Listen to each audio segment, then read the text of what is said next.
안녕하세요. 인체 설계도입니다. 지난 일부에서 우리는 요추가 단순한 뼈기둥이 아니라는 사실을 보았습니다. 요추는 앞으로 휘어진 전만 곡선을 가진 생체 서스펜션이었고, 그 곡선 때문에 압축력뿐 아니라 앞으로 미끄러지려는 전달력까지 견뎌야 했습니다. 특히 L4, L5와 L5S1은 움직이는 허리뼈와 단단한 골반이 만나는 경계면입니다. 건축 구조물에서도 움직이는 기둥과 고정된 받침대가 만나는 곳에는 항상 응력이 집중됩니다. 인체도 마찬가지입니다. 허리를 숙이면 디스크 앞쪽은 눌리고 뒤쪽 섬유류는 당겨지고 수액은 뒤쪽으로 밀려납니다.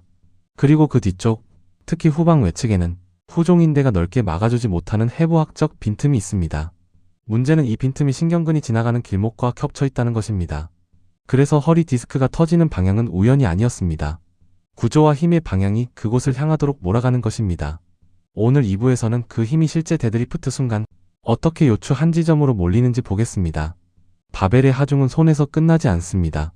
손에서 어깨로, 어깨에서 흉곽으로, 흉곽에서 척추로, 척추에서 골반과 다리로 이어집니다. 좋은 데드리프트에서는 그 힘이 고관절과 다리로 흐릅니다. 하지만 힘의 경로가 무너지면 L4, L5 디스크는 고관절이 해야 할 일을 대신 떠안게 됩니다. 내 몸의 암호를 푸는 시간 16번째 에피소드 요추는 왜 터지는가 2부 데드리프트 순간 무너지는 힘의 경로입니다. 이제 데드리프트의 순간으로 들어가 보겠습니다. 바벨이 바닥에 놓여 있습니다. 발은 지면을 누르고 손은 바벨을 잡고 엉덩이는 뒤로 빠지고 상체는 앞으로 기울어져 있습니다. 겉으로 보면 단순히 바닥에 무게를 들어 올리는 동작처럼 보입니다. 하지만 몸속에서는 이미 하나의 긴 힘의 사슬이 만들어지고 있습니다. 손은 바벨을 붙잡고 어깨는 그 하중을 받아들이고 흉곽은 몸통의 틀을 만들고 척추는 그 힘을 골반으로 전달합니다. 그리고 골반 아래에서는 고관절과 다리가 지면을 밀어내며 반대 방향의 힘을 만들어냅니다.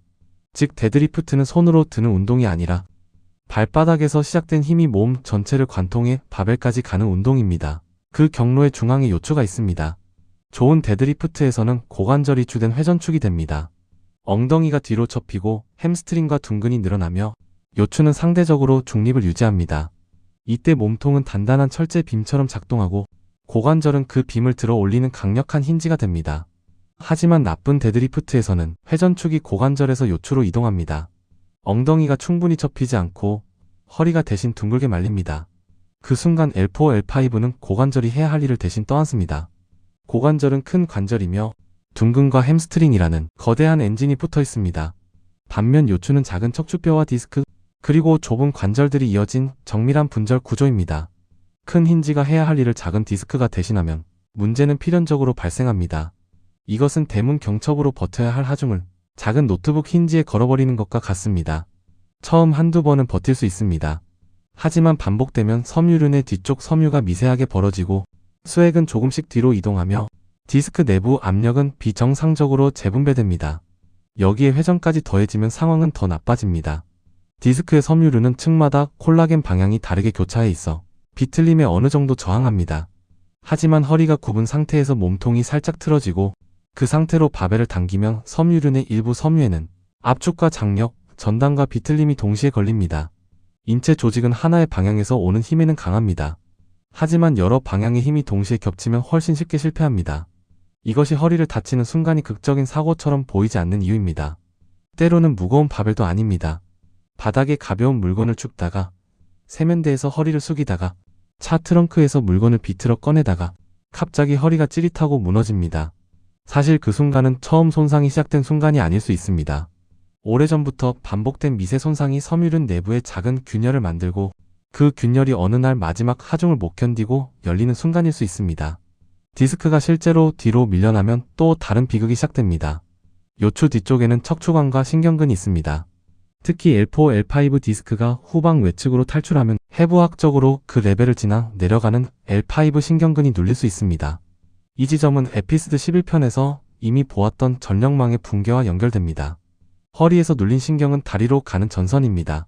그래서 손상 지점은 허리인데 통증은 엉덩이, 허벅지, 종아리, 발등으로 뻗어나갈 수 있습니다. 다시 말해 요추 1, 2부는 전력망의 붕괴의 원인을 파고드는 내용입니다. 전력망의 붕괴에서 우리는 터진 디스크가 신경을 누를 때 왜 다리가 불타는 듯 아픈지 보았습니다. 오늘은 그보다 한 단계 앞에서 그 디스크가 왜 터지는지를 지렛대와 압력, 코어 안정성의 언어로 해독하는 것입니다. 여기서 중요한 점이 있습니다. 데드리프트는 나쁜 운동이 아닙니다. 오히려 제대로 수행하면 고관절, 둔근, 햄스트링, 척추 길이근, 광배근, 복압 시스템을 강력하게 통합하는 매우 효율적인 전신 운동입니다. 문제는 운동 자체가 아니라 하중이 지나가는 경로입니다. 힘이 고관절과 다리로 흐르면 몸은 강해집니다. 힘이 둥글게 말린 요추 한 지점에 집중되면 디스크는 위험해집니다. 같은 바벨이라도 몸 가까이 붙어 있으면 요추가 버텨야 하는 모멘트가 줄어듭니다. 반대로 바벨이 몸에서 멀어질수록 요추는 더 긴 지렛대의 끝을 붙잡는 셈이 됩니다. 그래서 데드리프트에서 바벨은 정강이에 가깝게 붙어 올라와야 합니다. 바벨이 앞으로 떠나는 순간 L4, L5에는 보이지 않는 추가 하중이 붙습니다. 그리고 이 추가 하중은 바벨 원판에 적힌 숫자로는 보이지 않습니다. 100kg을 들고 있어도 요추가 느끼는 하중은 자세에 따라 전혀 달라질 수 있습니다. 좋은 자세의 100kg보다 나쁜 자세의 60kg이 허리에는 더 위험할 수 있습니다. 인체는 무게만으로 다치지 않습니다. 무게, 거리, 각도, 속도, 반복, 피로가 한 지점에 겹칠 때 무너집니다. 특히 피로는 요추 안정성의 숨은 적입니다. 처음 몇 회 반복에서는 복압이 잘 유지됩니다. 척추 길이근과 다혈근도 정확히 작동합니다. 하지만 반복이 쌓이면 호흡이 흐트러지고 복압이 풀리고 등의 긴장이 느슨해지고 고관절 대신 허리가 움직이기 시작합니다. 그 순간부터 동작은 더 이상 데드리프트가 아니라 요추 굴곡 반복 운동으로 변합니다. 즉, 바벨을 드는 것이 아닌 디스크를 반복적으로 짜내는 동작이 됩니다. 마치 젤리 도넛을 앞쪽에서 누르면 안쪽의 잼이 뒤쪽으로 밀리는 것처럼 굽힌 요추의 압축이 걸리면 수액은 뒤쪽으로 밀려나려 합니다. 한 번의 압박으로는 터지지 않을 수 있습니다. 하지만 수천 번 반복되면 섬유륜의 가장 약한 층이 조금씩 벌어집니다. 그리고 어느 날 갑작스러운 통증과 함께 그 구조가 한계를 넘습니다. 이것이 요추 손상의 핵심입니다. 허리는 약해서 터지는 것이 아닙니다. 허리는 원래 견디도록 설계되지 않은 방향의 힘을 반복적으로 떠안았을 때 무너집니다. 요추는 압축을 버틸 수 있습니다. 요추는 적절한 굴곡과 신전을 수행할 수 있습니다. 요추는 어느 정도의 회전도 허용합니다. 하지만 무거운 압축, 깊은 굴곡, 전방 전단, 비틀림, 그리고 피로가 동시에 겹치는 것은 완전히 다른 이야기입니다. 그것은 단순한 운동이 아니라 생체 재료 시험입니다. 섬유류는 얼마나 버티는가, 수액은 얼마나 뒤로 밀리는가, 후종인대는 어디까지 막아내는가, 신경근은 얼마나 압박을 견디는가, 코어는 언제까지 압력을 유지하는가. 데드리프트는 이 질문들을 매 반복마다 요추에게 던지는 동작입니다. 그렇다면 안전한 움직임의 핵심은 무엇일까요? 첫째, 고관절이 접혀야 합니다. 허리를 접는 것이 아니라 엉덩이를 접어야 합니다. 둘째, 바벨은 몸 가까이에 있어야 합니다. 하중의 팔 길이를 줄여야 요추가 버텨야 하는 모멘트가 줄어듭니다. 셋째, 복압을 유지해야 합니다. 복부를 납작하게 집어넣는 것이 아니라 360도로 단단하게 팽창시켜 척추 앞쪽의 내부 기둥을 세워야 합니다. 넷째, 등은 과하게 젖히는 것도 둥글게 말리는 것도 피해야 합니다. 요추는 중립에 가까운 위치에서 가장 효율적으로 하중을 전달합니다. 다섯째, 피로가 자세를 무너뜨리기 전에 멈춰야 합니다. 근육은 피로하면 약해지는 것이 아니라 정확성을 잃습니다. 그리고 척추에서 정확성의 상실은 하중의 집중으로 이어집니다. 우리는 지금까지 허리를 단순한 통증 부위로 생각해왔습니다. 하지만 요추는 인체의 중심 하중 계산기입니다. 머리와 팔, 흉곽과 바벨의 무게를 골반과 다리로 전달하기 위해 매 순간 힘의 방향을 다시 계산합니다. 그 계산이 맞으면 인간은 자기보다 무거운 물체도 들어 올릴 수 있습니다. 하지만 계산이 무너지면 수 밀리미터의 디스크가 수백 킬로그램의 지렛대 하중을 혼자 떠안게 됩니다. 그때 허리는 말합니다. 이 하중은 내가 아니라 엉덩이와 다리와 코어가 함께 나눠야 하는 힘이라고. 오늘 우리는 데드리프트라는 단순한 동작 속에서 L4, L5가 실제로 어떤 지렛대 하중을 견디는지 살펴보았습니다. 바벨의 숫자는 원판 위에 적혀 있습니다. 하지만 허리가 느끼는 진짜 무게는 원판의 숫자만으로 결정되지 않고 바벨이 몸에서 얼마나 멀리 떨어져 있는지, 상체가 얼마나 앞으로 기울어졌는지, 고관절이 제대로 접혔는지, 복압이 끝까지 유지되었는지, 그리고 힘이 발바닥까지 이어졌는지가 허리의 실제 부담을 결정합니다. 요추는 단순한 뼈기둥이 아닙니다. 그것은 디스크라는 압력 쿠션, 섬유륜이라는 보강 타이어, 수액이라는 젤리성 충격 흡수 장치, 척추 길이근이라는 후방 케이블, 다혈근이라는 정밀 볼트, 흉요근막이라는 장력 시트, 복압이라는 내부 공기기둥이 결합된 정교한 생체 크레인입니다. 이 크레인은 강하지만 설계된 방향으로 힘이 흘러갈 때만 강합니다. 힘의 경로가 무너지면 가장 먼저 비명을 지르는 곳은 L4, L5의 작은 디스크입니다. 오늘 2부에서 우리는 데드리프트 순간 힘의 경로가 요추를 살리기도 하고 반대로 무너뜨리기도 하는지 보았습니다. 바벨은 단순히 손에 들린 무게가 아니었습니다. 손에서 시작된 하중은 팔과 어깨를 지나고 흉곽과 척추를 통과하고 골반과 고관절을 거쳐 발바닥까지 이어졌습니다. 그 경로의 중앙에 요추가 있었습니다. 좋은 데드리프트에서는 요추가 주인공이 아닙니다. 요추는 단단한 연결부로 남고 고관절과 둥근 햄스트링이 거대한 힌지와 엔진처럼 하중을 처리합니다.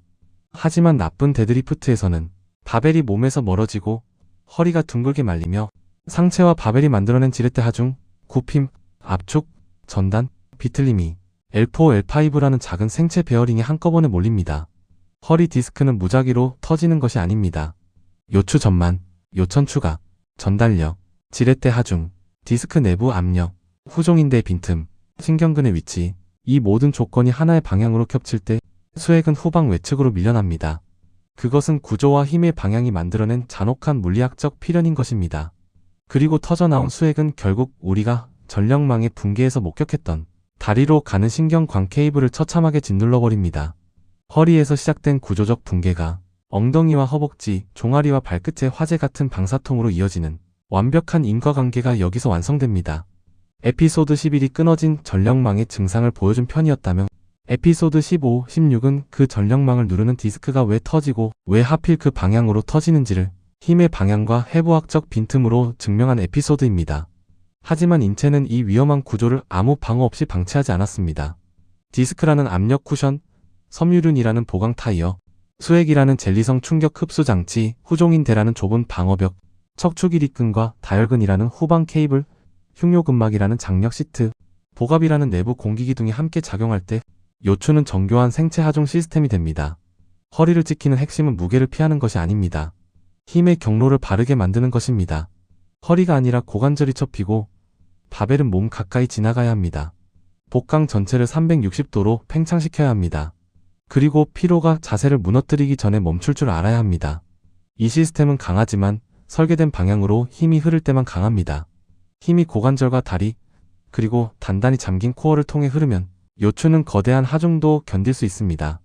하지만 힘의 경로가 무너지고 바벨이 몸에서 멀어지고 허리가 둥글게 말리고 복압이 빠지고 회전과 전달력이 한 지점에 겹치는 순간 가장 먼저 비명을 지르는 곳은 L4, L5와 L5, S1의 디스크입니다. 허리는 자기가 감당해야 할 방향이 아닌 힘을 반복해서 떠안았을 때 무너집니다. 요추는 왜 터지는가 2부. 데드리프트 순간 무너지는 힘의 경로였습니다. 다음 시간에는 이제 시선을 위로 올려보겠습니다. 허리보다 훨씬 작고 훨씬 가느다란 뼈기둥. 하지만 하루 종일 머리라는 무거운 구체를 받치고 있는 구조. 스마트폰을 내려다보는 순간 목뼈가 견뎌야 하는 보이지 않는 쇳덩이. 다음 에피소드에서는 경추가 왜 무너지는지 거북목의 생체 역학을 해부하겠습니다. 내 몸의 암호를 푸는 시간. 인체 설계도였습니다.